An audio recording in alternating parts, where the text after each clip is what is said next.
Cette semaine dans la halakha, on va étudier d'abord chez Tibulo Bemashke.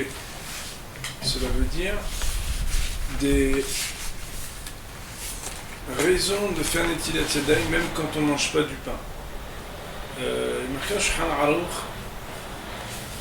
à l'article 158 que quelqu'un qui trempe un aliment dans un breuvage, alors il doit faire Netilat Yadayim. Bémet, la référence est Gemara dans ma Maseret Psachim à la page 115. Et là-bas, il y a une discussion à savoir est-ce que c'est pour les mêmes raisons que Netilat Yadayim ou non qu'on doit se laver les mains quand on trempe quelque chose dans un breuvage, dans quelque chose de liquide. Il y en a qui disent que oui, et bien ça veut dire qu'ils diraient même qu'on doit faire la bracha de Netilat Yadayim. Il y en a qui disent que non. Le Shulchan Aruch, il tranche la halakha que tzarich netila belo bracha. Il faut se laver les mains, mais sans dire de bénédiction. Autrement dit, selon ce que l'on va définir d'être les cas de figure, il faudra se laver les mains avant de tremper quelque chose dans un liquide. On se lavera les mains avec les règles de la Netilat Yadayim, mais on le fera sans bénédiction. À partir de combien de liquide présent on doit se laver les mains? Alors, il faut savoir que l'idée elle est la suivante. C'est qu'à partir du moment où il y a ce qu'on appelle Tefah Hadmenatlet Piyah, cela veut dire suffisamment pour que sur le fruit par exemple, ou sur l'aliment, quand je mets mon doigt dessus, je peux en avoir une goutte sur mon doigt, que si je la mets après cette goutte, si je passe mon doigt sur une feuille, la feuille est mouillée. C'est-à-dire si je peux transférer de ce qu'il y a sur mon doigt vers un autre endroit, tellement il y a d'eau, enfin d'eau ou de liquide, alors ça sera considéré comme une quantité de liquide suffisante pour exiger la Netilat Yadayim, donc l'ablution des mains. Cela veut dire qu'il s'agisse d'un cas où je trempe, ou qu'il s'agisse d'un cas où j'ai déjà rincé, ou bien quand j'aurai une feuille de laitue où il y a encore de l'eau dessus, ou quoi, à partir du moment où il y aura Tefah Hadmenatlet Piyah, c'est-à-dire cette quantité d'eau ou de liquide, on va voir qu'il y a 7 liquides différents pour lesquels on doit se laver les mains, alors on aura donc l'obligation de se laver les mains. Quels sont les liquides? Pour se rappeler, il y a un moyen mnémotechnique qui est les 3 mots Yad, Shahat, Dam. Yad, c'est Yud, Dalet. Shahat, Shin, Het, Tet. Dam, Dalet, Mem. Et cela correspond par Rachet Tevot, par l'acrostiche, par les initiales de Yud, Yain, Dalet, Dvash. Donc Yain c'est le vin, Dvash c'est le miel, Shin c'est Shemen, l'huile, Het c'est Halav, le lait, Tet c'est Tal, la rosée. Le deuxième Dalet, c'est Dam, le sang. Nous allons vous expliquer. Et le même, c'est tout simplement Maïm, l'eau. Cela veut dire qu'on trempe ou qu'il y ait présent Tefah Hadmenatlet Piyah de ces 7 liquides, alors il y aura l'obligation de se laver les mains. Pour reprendre un par un et expliquer, quand on parle de yain, alors c'est la même chose aussi pour le vinaigre, ou bien pour du jus de raisin. Dans la mesure où on trempe dedans, alors on doit se laver les mains. Dvash, quand on parle de dvash, c'est dvash dvorim. Il s'agit uniquement du miel d'abeille, et pas du dvash tmarim, du miel de date. Shemen, on parle de shemen zait, d'huile d'olive, et d'aucune autre huile. Halav, on parle aussi de mehalab, ça veut dire du lait mélangé à l'eau, leben, échelle, shemenet, tout ce qui est liquide avec un rove de lait, mais ce qui est par exemple à base de fromage, c'est-à-dire des fromages, alors, ou bien du beurre, il n'y aura pas besoin. Si ce n'est que quand le beurre recoule, et que donc il était Tefah Hadmenatlet Piyah, quand on l'a, on va dire, un niveau, c'est-à-dire lorsqu'il coule, alors on devrait émettre se laver les mains. Quand on parle de tal de la rosée, alors il y a une mahloquette entre le stapler et le Rav Fisher. Est-ce que quand on sort un aliment du frais et qu'il fait très chaud à l'extérieur, si par exemple l'aliment il était au mécarrère dans le frigo, quand on sort des fruits, ils sortent et ils ont une sorte d'humidité sur eux. D'après le stapler, il faudrait se laver les mains pour les manger. D'après le Rav Fisher, il dit qu'on n'aura pas besoin. Bien entendu, la talle elle-même, j'ai même pas besoin de le dire, puisque ça a été dit, la rosée elle-même. C'est juste pour dire que ça inclut aussi cela d'après le stapler. Quand on dit dame le sang, le Maganava me dit mais qu'est-ce que ça veut dire le sang? On n'a pas mangé du sang de chien, on n'a pas le droit de rien tremper dans le sang. Et si on veut dire que c'est du sang de poisson, qu'on avait étudié la semaine dernière, il y a 2 semaines que c'est permis, il n'y a même pas besoin de se laver les mains, tremper quelque chose dans du sang de poisson si c'est apparent que c'est du sang de poisson. On est obligé de dire par exemple que c'est un cas de figure où la personne est en cas de force majeure qu'elle va mourir et que le docteur lui a prescrit de tremper dans du sang. Ou là, d'après la loi, alors ça sera permis quand les conditions sont honorées. C'est à ça qu'il fait les Shulchan Aruch de manière un peu extrême. Maïm, l'eau. Alors est-ce que l'eau chaude est inclue aussi? Ça veut dire thé et café. Alors il faut savoir qu'il y en a qui sont mahmirim, mais on voit que beaucoup de gens sont mekilim, restent permissifs et ne font pas attention à ça. En particulier, lorsqu'on mangera moins que kazaït et que on le mange d'une manière que les doigts ne vont pas toucher le liquide, surtout quand le thé est bouillant, alors on pourra s'appuyer sur ce qui permet. Il y a quelques cas de figure qui posent problème parce que c'est des mahlokot, oui ou non, permis ou pas permis. Premièrement, si on veut manger moins que kazaït, alors il y en a qui disent qu'étant donné que le sort du seder, on mange moins qu'un kazaït de karpas, et pourtant il faut se laver les mains avant de le tremper, ça veut donc dire que même avec moins que kazaït, alors on doit aussi se laver les mains.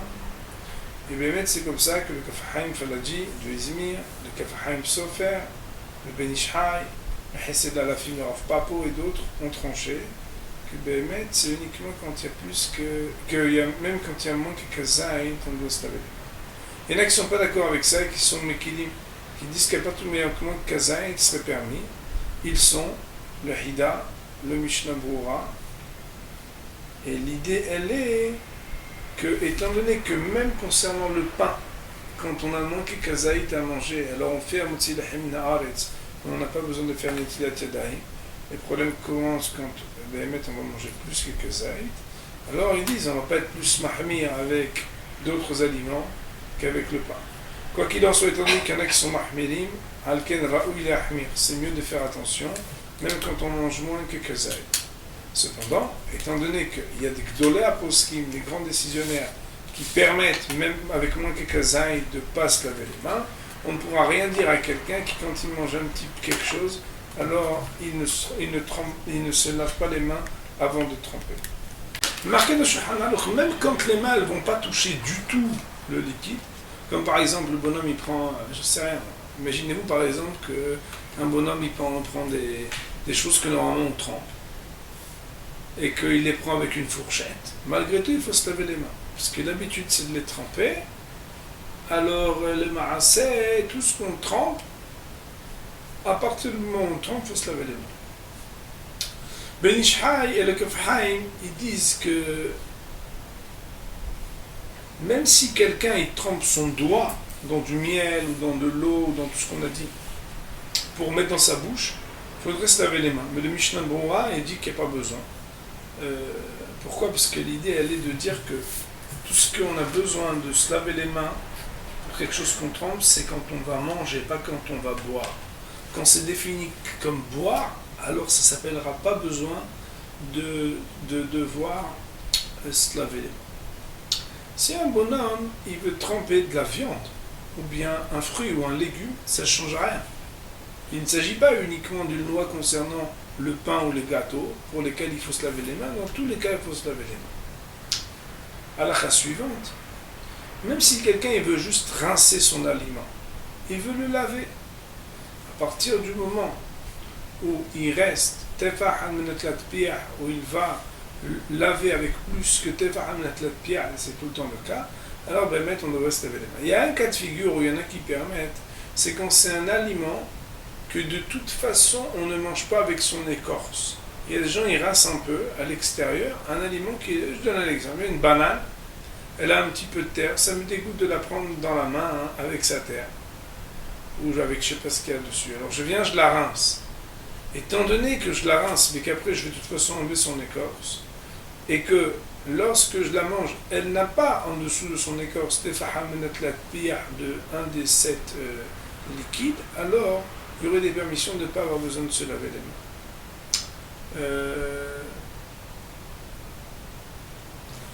Quels que soient les autres liquides, combien même s'agirait-il de liquides qui vont sortir du fruit. Par exemple, quelqu'un, il a une orange dans la main, et il sait que quand il va prendre dans la main, après il va avoir du jus qui va sortir, de mandarine, d'orange, il n'y a aucun problème, il n'a pas besoin de se laver les mains pour ça.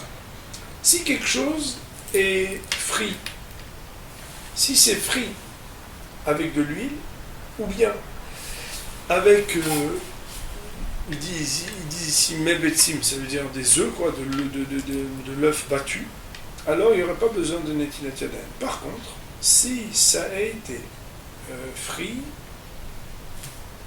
avec, je ne sais pas comment on appelle ça vraiment frit, mais ça veut dire ça a été frit avec de l'huile, alors ça dépend.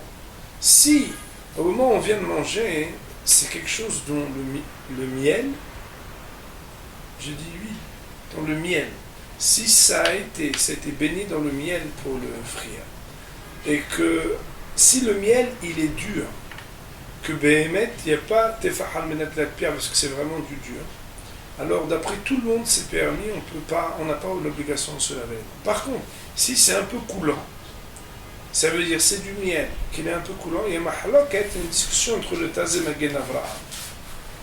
Le Magen Avraham, il va dire qu'on n'a pas besoin de se laver les mains, et le Taz, il va dire c'est considéré non pas comme faisant partie prenante de l'aliment, mais comme un liquide supplémentaire, c'est pour ça qu'il faudra se laver les mains. Ça voudrait dire que ça serait mieux celui qui peut de se laver les mains. Alors, les beignets, donc, étant donné que c'est pas avec de l'huile d'olive, mais avec de l'huile, ou bien les fricassés, il n'y aura pas de problème, puisque ça peut être avec de l'huile d'olive, alors on n'aura pas besoin de netilat yadayim. Alors là, c'est très important, il faut savoir qu'on va d'après le derech, d'après l'habitude. Ça veut dire quoi? Si l'habitude, c'est de manger avec la main, même si on le mange avec un ustensile, puisque c'est quelque chose qu'on a l'habitude normalement de manger avec la main et de tremper, et on va d'après la majorité des gens comment ils l'utilisent, alors on doit se laver les mains. Par contre, si l'habitude, c'est de le manger avec un ustensile, et pas avec la main, même s'il le mange avec la main, il n'aura pas besoin de netila.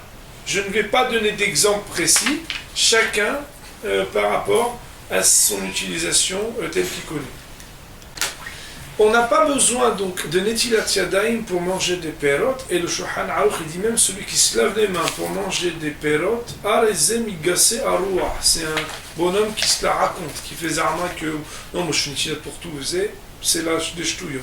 De la même manière, et ça c'est très important, on n'a pas besoin de se laver les mains quand on doit boire.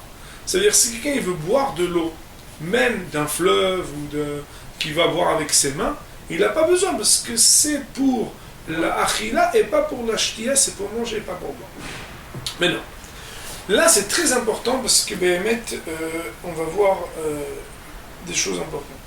Le Mishnah Brura il ramène, je crois qu'il amène ça au nom du Magen Avraham, que Ha'olam noagim shelo litov, que beaucoup de monde a l'habitude de ne pas se laver les mains pour d'avoir chez Tibolo Bemashke.